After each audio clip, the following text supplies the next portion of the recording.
भूखा भूत। सीतापुर गांव में खुशियों भरा माहौल था। हर कोई उस गांव की तारीफ करता था कि वहाँ के लोग बहुत ही होशियार, समझदार और सुखी हैं। पर अचानक एक दिन पता नहीं किसकी उस गांव को नजर लग गई और पूरा सीतापुर खौफ से भर गया। 200 साल से कब्र में भूखा पड़ा तड़प रहा था। आज बाहर आया हूँ। 200 साल की भूख मिटाऊंगा, खाऊंगा, सब कुछ खा जाऊंगा।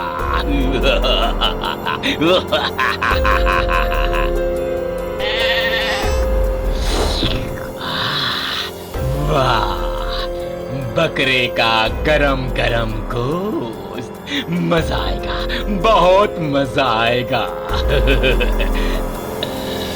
पर इसका शिकार करने के लिए मुझे अपना रूप बदलना पड़ेगा।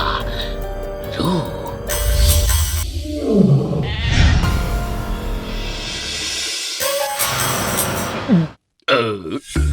और खाऊंगा और खाऊंगा। कब्र में था तो बहुत परेशान किया था तूने।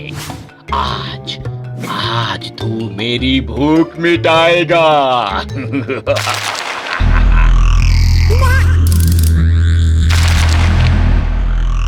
प्यास लगी है, दूध पीना है, दूध। उसके बाद तो भूत हर रात गांव में आ जाता और कोई ना कोई जानवर को अपना निशाना बना जाता। कभी भैंस, कभी गाय, कभी बकरी तो कभी कुछ। इन सब से गांव वाले टेंशन में आ गए। उन्हें लगता है कि कोई चोर है जो ये सब कर रहा है और मुखिया के कहने पर वो रात को चुपचाप गांव में पहरा देने का फैसला करते हैं। पूरे दिन भूखे रहकर पेट में गड़बड़ी हो जाती है। कुछ खाऊं, जल्दी से कुछ खाऊं। कमाल है, आज गांव की गाय, भैंस, बकरियां कहाँ चली गईं? क्या खाऊं, क्या खाऊं? बाप रे, क्या बला। केला ही खाता हूं। पर इसे खाने के लिए, हाँ, केला बंदरों की पसंद की खुराक है।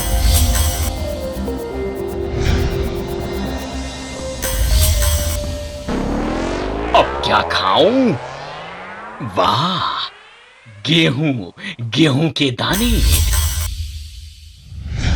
बाप रे, कितना खतरनाक भूत है। खाने के हिसाब से अपना रूप बदल लेता है। क्या करें मुखिया जी, इस तरह तो ये रोज आएगा, नया नया रूप लेकर जानवरों और चीजों को खा जाएगा। इसका इलाज हम नहीं कर सकते। इसे तो पड़ोसी गांव के तांत्रिक सिम्बा बाबा ही पकड़ सकते हैं। छोड़ेंगे नहीं, सिम्बा बाबा छोड़ेंगे नहीं तुझे। कौन है तू? कहाँ है तू? कहाँ से आया है? बता बता।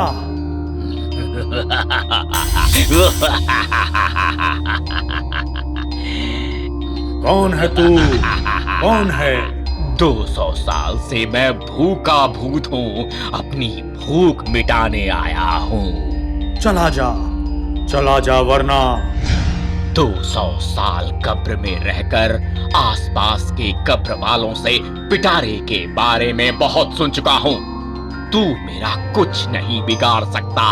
मेरे मुंह से मेरी खुराक मत छीन। दफा हो जा यहाँ से। मुझे दफा करेगा तांत्रिक सिम्बा को? ये ले। तू ऐसे नहीं मानेगा, तुझे सबक सिखाना ही पड़ेगा।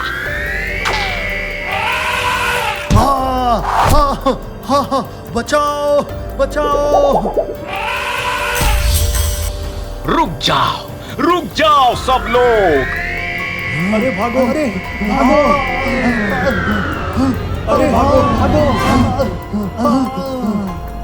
आज के बाद अगर कोई भी तांत्रिक गांव में नजर आया तो शेर, बाघ, चीता बनकर पूरे गांव को खा जाऊंगा।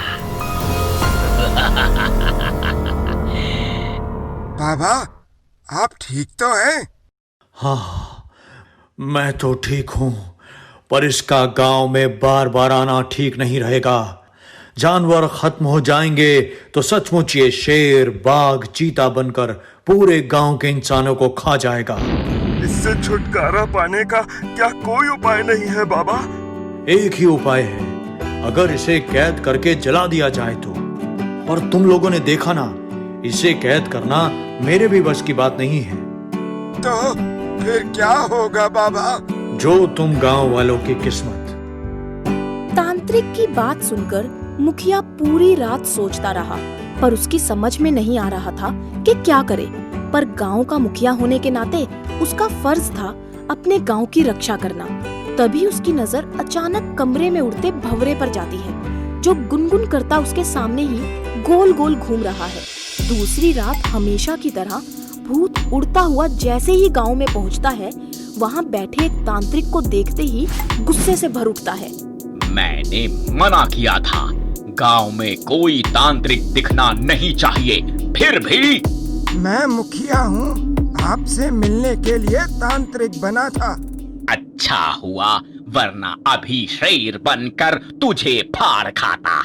वैसे इतने दिनों में सब कुछ खा चुका हूँ, कुछ स्वादिष्ट और अलग चीज हो तो बता। ये खाकर देखिए, ये आपको अब तक चखने को भी नहीं मिला होगा। ये तो बहुत स्वादिष्ट है, ला और ला। मिल जाएगा, जहाँ से ये ताजा ताजा निकलता है वहाँ से मिल जाएगा। तो चल, ले चल मुझे वहाँ। और मुखिया उसे एक कमल के तालाब के पास लेकर आता है और कमल के फूल पर बैठे भंवरे को दिखाते हुए कहता है, वो देखो, वो ताजे ताजे माल का मजा ले रहा है। फिर वो इसे एक पेड़ में इकट्ठा करेगा, वहाँ से मैं ले आऊंगा। इतना समय नहीं है मेरे पास।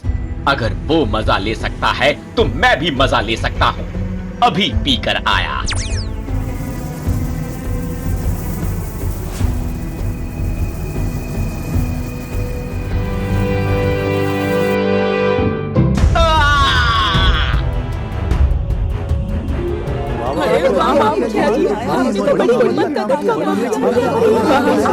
कैसे? हमेशा एक बात याद रखना दोस्तों, इंसान हो या भूत, उसे जिस चीज का हद से ज्यादा शौक हो, उसे उसी चीज से हराया जा सकता है। ये भूखा भूत था, मैंने इसकी भूख का फायदा उठाया। भूत या ट्रेन। भयपुर स्टेशन एक ऐसा स्टेशन है जहां आधी रात के बाद अचानक एक ट्रेन आकर रुकती है। उसके आने से पहले ही पूरे स्टेशन पर अफरा तफरी मच जाती है। अरे बंद करो, भूतिया ट्रेन का आने का समय हो गया, वरना कोई नहीं बचेगा। बंद करो।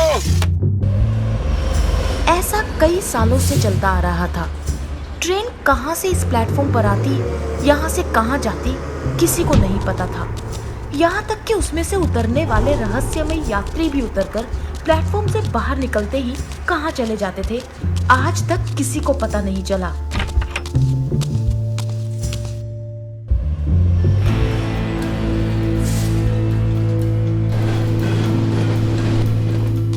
ऐसे ही एक रात जब ट्रेन आने वाली होती है, सभी की तरह टिकट विंडो वाला जैसे ही विंडो बंद करना चाहता है, अचानक एक आदमी आकर उसमें हाथ घुसाता है। अरे विंडो मत बंद करो भाई, मुझे जो ट्रेन सबसे पहले आएगी उसका टिकट देना। अबे मरना है क्या? अभी जो ट्रेन आएगी ना वो कहीं नहीं जाएगी, 4 घंटे बाद आने वाली ट्रेन से जाना। अरे 4 घंटे में कहाँ वेट करूंगा, प्लीज टिकट दे दो भाई। अबे तेरी तो ले भाग यहाँ से। भाई एक चाय मिलेगी? अबे भाग जा, चाय के चक्कर में पड़ा तो कोई पानी पिलाने वाला भी नहीं मिलेगा। पर मुझे आने वाली ट्रेन से जाना है। अबे आने वाली ट्रेन से कोई नहीं जाता, जा। अपनी जान की सलामती चाहता तो प्लेटफॉर्म के बाहर भाग जा। भाग, निकल यहाँ से, चल।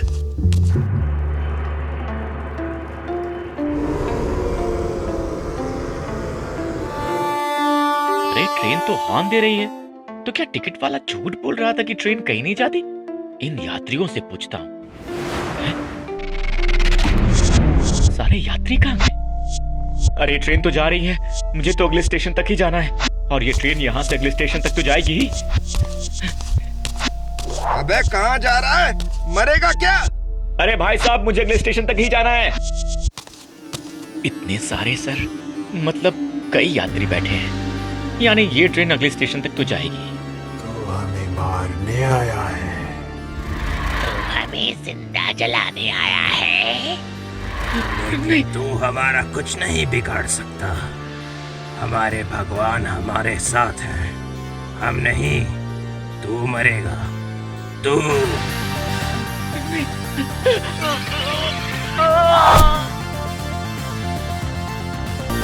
बेचारा मर गया। चीख चीख कर कहा था मैंने इसे, मत जा मत जा। टिकट कटाने आया था तो मैंने तो मना कर दिया था। हमने स्टेशन मास्टर की बहुत इज्जत कर ली। जब से ये रहस्यमयी ट्रेन चालू हुई है, ये 8वीं मौत है। अब तो स्टेशन मास्टर को बताना ही पड़ेगा। आखिर उनकी हरी झंडी देने के बाद ही ये ट्रेन क्यों चलती है, कहां से आती है, कहां जाती है, और इसमें से उतरने वाले यात्री कौन हैं जो उतरने के बाद एकदम से गायब हो जाते हैं। अरे मैं कैसे बता सकता हूँ? मैं भी तो तुम लोगों की तरह डर के मारे अपने ऑफिस में दुबक जाता हूँ। झूठ मत बोलिए। आप आकर हरी झंडी दिखाते हैं तभी ट्रेन स्टार्ट होती है। साफ साफ बताओ। इंस्पेक्टर, ये मत भूलो कि मैं स्टेशन मास्टर हूँ, इस पूरे स्टेशन का मालिक। मुझ पर इल्जाम लगाने के जुर्म में मैं तुम्हें स्टेशन से ट्रांसफर करवा सकता हूँ। आइए, इधर आइए, ये देखिए। ऐसा कैसे हो सकता है? ये सब मैं ही कर रहा हूँ और मुझे ही नहीं पता। जब किसी से कुछ नहीं होता तो लोगों की सलाह पर स्टेशन मास्टर एक तांत्रिक को बुलाते हैं और उसे पूरी ट्रेन के आने और जाने तक की सारी गतिविधियों की सीसीटीवी फुटेज दिखाते हैं। सुनकर वो कहता है, बच्चा, ये कोई भूतिया चक्कर लगता है। उसी के सम्मोहन में स्टेशन मास्टर साहब जाकर हरी झंडी दिखाते हैं, इसलिए इन्हें कुछ याद नहीं रहता। चिंता मत करो, आज आने दो उस ट्रेन को, मैं उस ट्रेन में जाऊंगा। और रात होते ही ट्रेन के आने के टाइम पर सभी हमेशा की तरह दुबक जाते हैं। तांत्रिक भी एक जगह छुपा सब देखता है। तभी ट्रेन आती है, रुकती है, हमेशा वाले यात्री उतरते हैं, बाहर निकल जाते हैं। तभी स्टेशन मास्टर नींद में चलते से आकर हरी झंडी दिखाते हैं। हॉर्न देती हुई ट्रेन जैसे ही चालू होती है, तांत्रिक भागता हुआ आता है और ट्रेन में चढ़ जाता है। तो हमें मारने आया है। तू हमें जिंदा जलाने आया है। हमारे मंदिर के भगवान का दुश्मन तांत्रिक बनकर आया है और हमारे साथ हमारे भगवान हैं। आशपुरा का मंदिर हम बनाकर ही रहेंगे।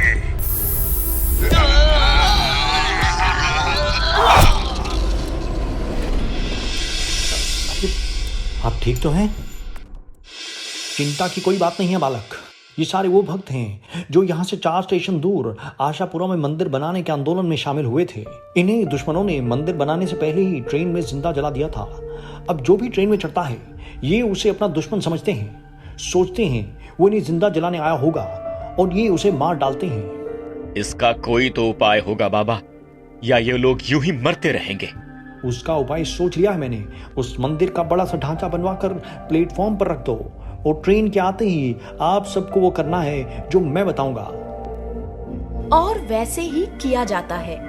आशपुरा के विवादित मंदिर का बड़ा ही खूबसूरत ढांचा बनाया जाता है। उसे प्लेटफॉर्म पर रखा जाता है और सभी हिम्मत करके ट्रेन आने का इंतजार करने लगते हैं। कुछ ही देर में ट्रेन आती दिखाई देती है। ट्रेन को आते देखते ही छुपे हुए सभी घबराकर कांपने लगते हैं। मुझे तो बहुत डर लग रहा है। हाँ, अरे तांत्रिक ने कहा था हमारे चेहरे पर खुशी होनी चाहिए। आखिर इतने वर्षों बाद आशापुरा का मंदिर बनने का हमारा सपना पूरा हुआ। लो प्रसाद खाओ, प्रसाद खाओ। लो भाई प्रसाद खाओ। आखिर हमारा मंदिर बन गया, हम लोग जीत गए। हमारा सपना पूरा हुआ। हमें कोई नहीं मार सकता। हमारा मंदिर बन गया। अब हम मरने के लिए ट्रेन में नहीं रहेंगे। हमें मंदिर के लिए आंदोलन करने की जरूरत नहीं। चलो चलो।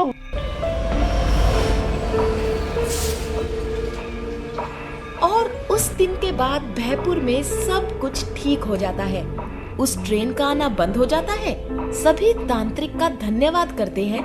तांत्रिक कहता है, एक बात याद रखना भक्तों, इंसान हो या रूह, वो तब तक भटकता है जब तक कि उसे अपनी इच्छा पूरी हुई दिखाई नहीं देती। एक बार उसे उसकी इच्छा पूरी हुई दिखा दो तो हमेशा के लिए भटकना बंद कर देता है।